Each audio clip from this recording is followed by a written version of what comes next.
नमस्कार दोस्तों, मैं राजू और द हिंदू टॉक्स में आप सभी का एक बार फिर से स्वागत है। कल जम्मू कश्मीर के जो जम्मू संभाग है, उस जम्मू संभाग के कठुआ डिस्ट्रिक्ट में, जहां पे माता वैष्णो देवी का मंदिर भी है, उस कठुआ डिस्ट्रिक्ट में हमारे सेना के काफिले पर घात लगा करके आतंकवादियों ने हमला किया। इस हमले में उस काफिले में जितने भी सेना के जवान शामिल थे, सभी के सभी हताहत हुए हैं। 5 लोगों की इसमें जान गई है, हमारे सेना के जवान बलिदान हो गए हैं 5। उसके बाद 5 लोगों का इलाज जो है वो चल रहा है। जब ये वीडियो आपके पास पहुंचे, संभव है कि तब तक आज का जो घटनाक्रम है, आज भी डोडा डिस्ट्रिक्ट में एक मुठभेड़ जारी है सेना के जवानों और आतंकवादियों के बीच में। इसके अभी क्या आउटपुट हैं ये अभी मालूम नहीं है, लेकिन देखना यह है कि आपके पास न्यूज पहुंचते पहुंचते कुछ आउटपुट सामने आ चुका हो। इससे पहले जब जाते हैं तो अभी 1 महीना मुश्किल से हुआ है जब हमारे देश के प्रधानमंत्री शपथ ले रहे थे, और ठीक उसी दिन 9 जून को आपने किस तरीके से देखा कि जम्मू कश्मीर के ही इसी कठुआ डिस्ट्रिक्ट में रियासी नामक स्थान पर एक तीर्थयात्रियों से भरी बस पर किस तरीके से हमला किया गया, और उसमें बस का ड्राइवर को गोली लगी और किसी तरह से बचाने के प्रयास में बस खाई में गिर गई, और खाई में गिरने के बाद भी उस पर जाकर के गोलियों से बौछार की गई टेररिस्टों द्वारा।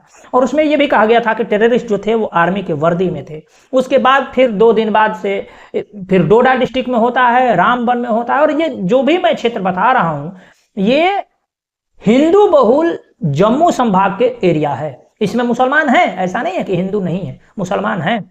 इसमें उतनी मात्रा में टेररिज्म नहीं थी जितना जम्मू संभाग के ऊपर वाले उत्तरी वाले भाग में, अर्थात जो साउथ कश्मीर का एरिया है और पूरा जो कश्मीर रीजन है, वो जितना डिस्टर्ब रहता था उतना डिस्टर्ब जम्मू संभाग नहीं रहता था। ये अभी कुछ महीनों से ये चीजें शुरू हुई हैं, और आप देखिएगा तो पिछले 1-1.5 महीने से लगातार इस तरीके की कन्वॉय पर घटना होना, कहीं पोस्ट पे घटना होना, कहीं इस तरीके से, क्योंकि ये क्षेत्र कम सेंसिटिव था अपेक्षाकृत।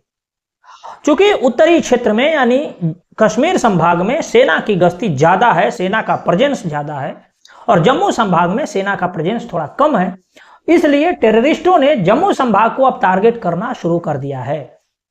अब ये सोचने वाली बात है कि जम्मू संभाग तो हिंदू बहुल इलाका है, इसमें मुस्लिम है लेकिन कम मात्रा में है, लेकिन हिंदू बहुल इलाके में भी इनको सपोर्ट मिल रहा है, लेकिन सपोर्ट करने वाला एक भी हिंदू नहीं है। ये अब मन में वहम मत रखिएगा। वो जो शांति प्रिय समुदाय है वो जहां भी है वो शांति जो है फैलाता ही रहेगा। चाहे वो कश्मीर रीजन में है वहां शांति फैला रहा है, जम्मू रीजन में है यहां शांति फैला रहा है, और अपने दीनी भाइयों को अपने घर में बुलाकर रखता है, उनके ठहरने की व्यवस्था करता है, खाने की व्यवस्था करता है उन आतंकवादियों की, क्योंकि ये सारे के सारे आतंकवादी पाकिस्तानी हैं। कोई भी आतंकवादी अभी लोकल लेवल पर ऐसा कोई ट्रेस नहीं मिला है। तो ये पिछले 1-1.5 महीना से पूरा जम्मू संभाग सेंसिटिव हो गया है।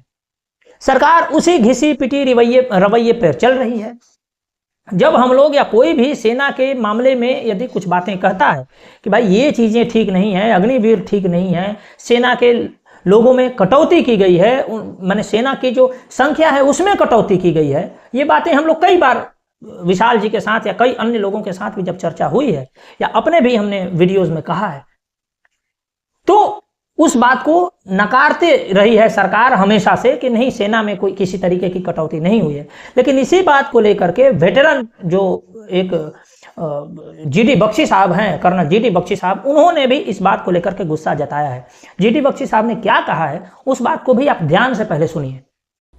एक चीज और मैं बताना चाहता हूं, मैं बड़ी देर से निवेदन कर रहा हूं सरकार को कि जब कोविड का दौर चला था 3 साल हमारी फौज में सब भर्ती बंद कर दी गई। 3 साल, हर साल 60,000 बंदे रिटायर होते हैं, मतलब कि 3 साल के अंदर हमने 1,80,000 भारतीय सैनिक खत्म, खलास, कम कर दिए।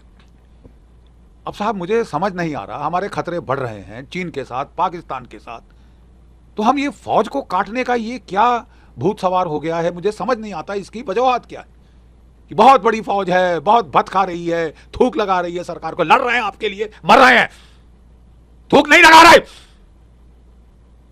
और जब खतरे बढ़ रहे हैं हम अपनी मैन पावर काटनी शुरू करें, जबकि हमारी सारी लड़ाई चीन के साथ अगर होती है तो हिमालय के पहाड़ों में होगी, पाकिस्तान के साथ होती है तो फिर पूरा कश्मीर में सारे जो पहाड़ हैं, लो हिल्स हैं, जंगल्स हैं, वहां पे होगी। माउंटेन्स ईट अप ट्रूप्स।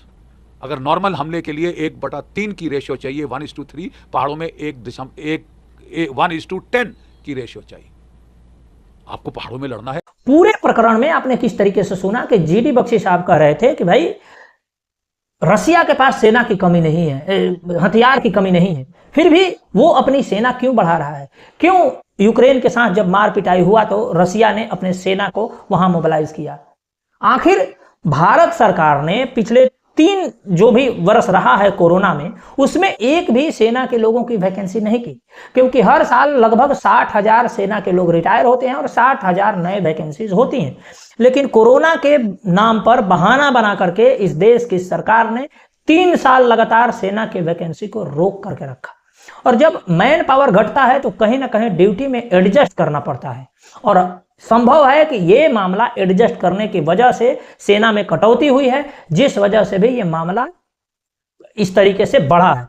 दूसरा कारण है अग्निवीर। हम बार बार कह रहे हैं कि अग्निवीर में जब बच्चे उसमें जा रहे हैं तो उनके लाइफ को लेकर के, फ्यूचर को लेकर के सिक्योरिटी उतनी नहीं रह रही है, तो वो अपने ड्यूटी में उतनी पंक्चुअलिटी, उतना मतलब मन के साथ वो ड्यूटी नहीं कर पा रहे हैं। ऐसी शिकायतें हैं, आप जाकर के बात कर सकते हैं जो परमानेंट सेना के अंदर में काम कर रहे हैं उन लोगों से, कि जो नए रिक्रूट्स हैं उनके अंदर में, मन के अंदर में क्या बात चल रहा है वो अच्छी तरीके से बताएंगे जो पुराने लोग हैं जो अभी सेना में काम कर रहे हैं। तो ये एक बहुत बड़ी समस्या है और सरकार इससे आनाकानी कर रही है। और दूसरा और सबसे मेन जो बात है वो है जिहाद, जिसके ऊपर भारत की सरकार बात नहीं कर रही है। हम बार बार कहते हैं कि कश्मीर में, जम्मू में जो ये आतंकवादी हमला हो रहा है, ये आतंकवादी हमला कोई लॉ एंड ऑर्डर की प्रॉब्लम नहीं है, ये घनघोर जिहाद चल रहा है और जिहाद को जिहाद की तरह डील करना चाहिए। आप इमेजिन करिए कि पाकिस्तान में कोई रहने वाला मुसलमान जब जम्मू में या कश्मीर में अपने दीनी भाई के पास आता है तो उसे वो सारी सुविधाएं मिलती हैं जो वो शायद अपने घर में भी उसको नहीं मिलती होगी। यहां वो सारी सुविधाएं किस लिए ले पाता है? क्योंकि वो काफिरों को मारने के लिए आया है और काफिरों को मारकर जन्नत प्राप्त करना चाहता है, इसलिए आया है। और भारत की सरकार का क्या स्टैंड रहा है? हमेशा से भारत की सरकार इसको एक लॉ एंड ऑर्डर की समस्या से देखती आ रही है। कभी यहां डिस्टरबेंस हुआ तो वहां लोगों को मतलब डिप्लॉय कर दिया, फिर यहां डिस्टरबेंस हुआ तो यहां लोगों को डिप्लॉय कर दिया। आप हमेशा से एक डिफेंसिव पोजीशन में रहे हैं। आप ऑफेंस कब लॉन्च करिएगा इनके खिलाफ? आप क्यों नहीं अंदर घुस करके इनके कुछ एरिया कब्जा कर लेते हैं? जब हमारी आर्मी इनके कुछ एरिया को जब कब्जा कर लेंगे तो अपना एरिया ऑटोमेटिक सेफ हो जाएगा। ये अपने एरिया से ही इधर नहीं घुस पाएंगे।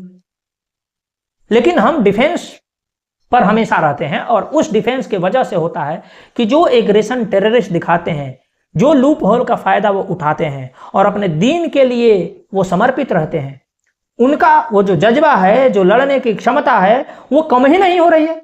हमारे जो रोज देश के लाल बलिदान हो रहे हैं और देश के प्रधानमंत्री अभी रसिया गए हैं। ठीक है, हम रसिया जाने से मना कौन होते हैं करने वाला, और ना ही इस पर कोई कमेंट करने वाले होते हैं, लेकिन भाई वहां से आने के बाद आप कुछ ढंग के काम भी करिए। कब तक हमारे लोग इसी तरीके से बलिदान होते रहेंगे इन टेररिस्टों द्वारा, सुअरों द्वारा, कुत्तों द्वारा? इन कुत्तों को, इन सुअरों को इसी तरीके से जहन्नुम पहुंचाना चाहिए जिस तरीके से हमारे वीर बलिदान हुए हैं।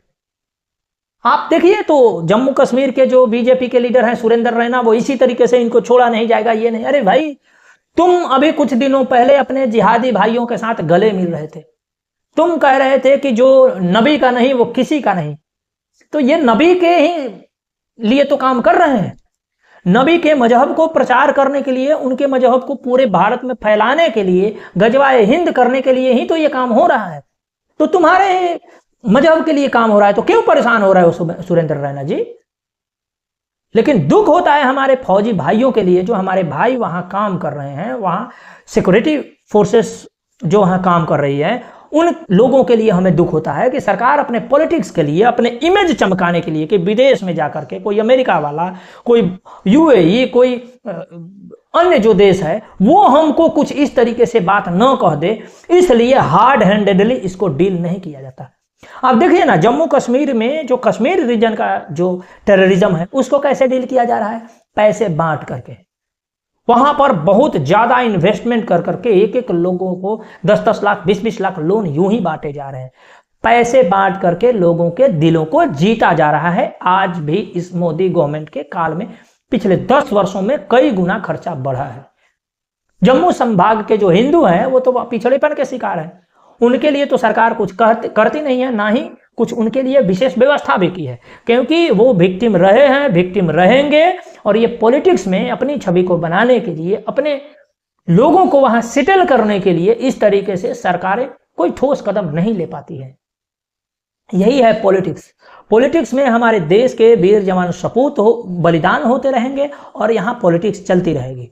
मैं ये कहता हूं कि यदि रियल में सरकार इसको काउंटर करना चाहती है, सरकार इसको डील करना चाहती है, तो आप ऑफेंसिव लॉन्च करिए, उनके क्षेत्रों को कब्जा करिए और ऑफेंस बढ़ने दीजिए। क्या फर्क पड़ता है जब सामने वाला 1000 कट्स ब्लीडिंग में विश्वास रखता है कि पूरे भारत में 1000 कट लगा करके इसको इतना ब्लीड कर देंगे कि भारत अंदर से खोखला हो जाए। इस बात को सभी लोग जानते हैं। इवन जनरल बिपिन रावत ने 2.5 मोर्चे की बात भी कही थी। तो वो जो 0.5 मोर्चा है वो घर के अंदर है। किस तरीके से जम्मू में और किस तरीके से कश्मीर में रहने वाले शांति प्रिय समुदाय के लोग इन जिहादियों को अपने घरों में पनाह दे रहे हैं, यह सोचने वाली बात है। इस पर कभी कोई सरकार क्रैकडाउन क्यों नहीं करती? क्यों नहीं जो घर में टेररिस्ट मिलता है उस घर को नेस्तनाबूद कर दिया जाता? क्यों नहीं उस घर पर बुलडोजर चला करके उस पर सरकार कब्जे कर लेती? क्यों नहीं उन लोगों को भी टेररिस्ट माना जाता जो टेररिस्टों को अपने घर में पनाह देते हैं और इस बात की सूचना पुलिस को नहीं देते हैं, इस बात की सूचना आर्मी वालों को नहीं देते हैं? हो सकता है कि कोई टेररिस्ट आपके घर में जबरदस्ती घुसा हो, यह बात की संभावना है, लेकिन आपको सूचना देना है, आपको कुछ ऐसा करना है जिससे पता चले कि नहीं आपके घर में जबरदस्ती कुछ लोग घुसे हैं। लेकिन यहां पर पनाह दिया जाता है, बाहर से विदेशी लोगों को बसाया जाता है, बसा करके अपने देश में बम विस्फोट, टेरर अटैक्स करवाए जाते हैं। तो उन लोगों को भी क्यों ना टेररिस्ट की तरह ही बिहेव किया जाए? इस तरीके से नियम क्यों नहीं लगाया जाता? क्यों मानवाधिकार के नाम पर भारत की सरकार भी पंगु बन जाती है? यह सोचने वाली बात है। और मैं कहता हूं कि इस पर एक बहुत बड़े मीटिंग करके रिफॉर्म की जरूरत है, ऑफेंसिव लॉन्च करने की जरूरत है। जितने लोग युद्ध भूमि में नहीं मारे गए हैं आज तक, उससे ज्यादा हमारे देश के लोग बलिदान हुए हैं इन टेररिज्म में। इन कुत्तों को मारने के लिए हमारे शेर बलिदान हो रहे हैं। तो आपको यह सोचना पड़ेगा कि उन कुत्तों को हंट कैसे किया जाए, उन कुत्तों को हंट करने के और क्या तरीके हो सकते हैं, इस पर विचार करना पड़ेगा। दूसरी बात है कि भाई जो आर्मी का कॉन्वॉय घूमता है, कोई भी हमारे आर्मी के जवान जब मूव करते हैं तो उनको वो बंकर वाली गाड़ियां क्यों नहीं मिलती हैं? क्यों ये छोटे मोटे वही पुराने वाले ट्रक मिलते हैं जिस पर हमारे फौजी भाई जाते हैं और जब गोलियां चलती हैं तो उनको रोकने के लिए कोई ऐसा व्यवस्था नहीं है उसमें। जब इस पर सवाल उठाया जाता है तो लोग कहते हैं कि भाई अग्निवीर आ गया है, अब फौज में टेक्नोलॉजी बढ़ेगी, ये बढ़ेगी, वो बढ़ेगी। नहीं, जरूरत है भाई, टेक्नोलॉजी भी धीरे धीरे बढ़ेगी, लेकिन टेक्नोलॉजी बढ़ाने के बाद मैन पावर कम करो। मैन पावर कम करने के बाद आप टेक्नोलॉजी कैसे बढ़ा सकते हो? तो मेरा यह मानना है कि इस पर फुल ऑफेंसिव लॉन्च होना चाहिए। सरकार को इस पर कठोर से कठोर कार्रवाई करनी चाहिए, कुछ सोचना चाहिए। केवल पॉलिटिकल बयान दे करके, और इस पर तो किसी का बयान भी नहीं आया है, केवल संवेदना आया है। हम क्या करने जा रहे हैं इस बारे में शायद गुप्त मीटिंग हुई होगी, हम ऐसा आशा करते हैं। लेकिन एक जो सिनेरियो बन रहा है वो बहुत ही भयंकर है। हमेशा प्रॉक्सी की तरह आपको ब्लीड करने की साजिश हो रही है। आप सोचिए कि गुजरात का भी कुछ क्षेत्र जो है वो पाकिस्तान से लगता है, राजस्थान भी पाकिस्तान से लगता है, इवन पंजाब का भी क्षेत्र पाकिस्तान से लगता है। लेकिन इन तीनों में टेररिज्म कम है, 9 के बराबर है, और केवल जम्मू और कश्मीर में टेररिज्म चरम पे है। क्यों? क्योंकि वहां पे इनको लोकल सपोर्ट मिलता है, और लोकल सपोर्ट करने वाले इनके अपने दीनी भाई हैं, क्योंकि वो अपने मजहब के लिए, अपने दीन के लिए जिहाद कर रहे हैं। और जिहाद को जिहाद की तरह डील करना आवश्यक है, जिस तरीके से इजराइल कर रहा है। लेकिन हम वहां पर पैसे बहा करके उनका दिल जीतने का प्रयत्न कर रहे हैं। अब देखना यह है कि इतना कुछ होने के बाद भी इस देश की सरकारों के कानों में जूं रेंगती है अथवा नहीं। इस विषय में आप क्या सोचते हैं? आप अपने विचार हमें हमारे कमेंट बॉक्स में अवश्य लिखिएगा। यदि वीडियो से आपको कुछ सीखने को मिला, कुछ बातें अच्छी लगी, तो वीडियो को अपने दोस्तों तक शेयर करिए और इस चैनल को भी सब्सक्राइब करिए, वीडियो को लाइक भी करिए। आपका बहुत बहुत आभार। नमस्कार।